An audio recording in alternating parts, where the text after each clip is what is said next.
Selamünaleyküm arkadaşlar. Kanalıma hoş geldiniz. Ee, Küçücük böyle kısa bir video çekmek istedim. Kanalımız kapanmak üzereymiş zannedersem.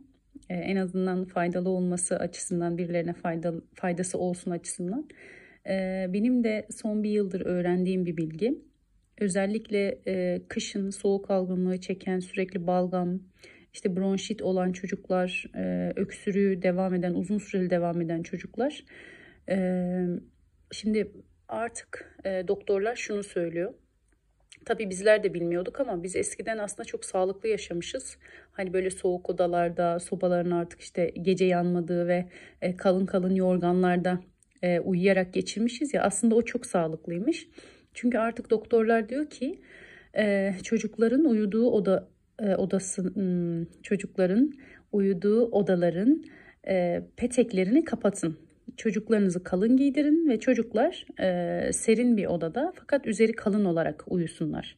Çünkü petekler odanın nemini alıyor ve kuru bir hava bırakıyor ve bu kuru havada çocukları hasta ediyor. İşte hafif bronşiti varsa daha da artıyor veya öksürük varsa daha devam ediyor. Boğazlar sürekli kuruyor, faranjit olabiliyor.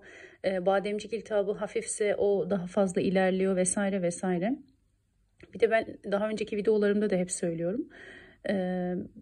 Oda nemlendirici kullanın. Küçük bir makine de olsa oda nemlendiricisi alın. Gerçekten bunun çok faydası var. Biz gerçekten uzun zamandır yatak odamızın peteğini uyurken kapatıyoruz. Ve gerçekten çok işe yaradı. Zaten benim çocuğum çok fazla hasta olmuyor. Allah'a binlerce şükür. Oluyor ama hani böyle çok bazen çocukları görüyorum, çok üzülüyorum. Çok fazla o kadar olmuyor. Zannedersem bağışıklığı güçlü. Bir de herhangi bir antibiyotik kullanmadık 3,5 yıldır. Zannedersem ondan dolayı. Yani hemen böyle size de söylemek istedim.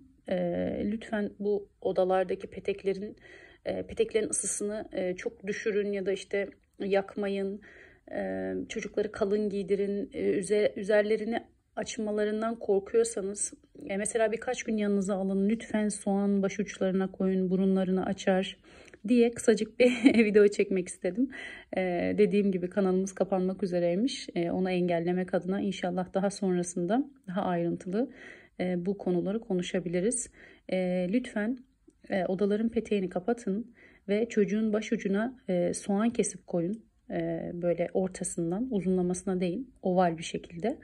Ve gerçekten faydasını gördükten sonra bize yorum yazarsanız seviniriz. İnşallah herkese şifa olur. Hoşça kalın.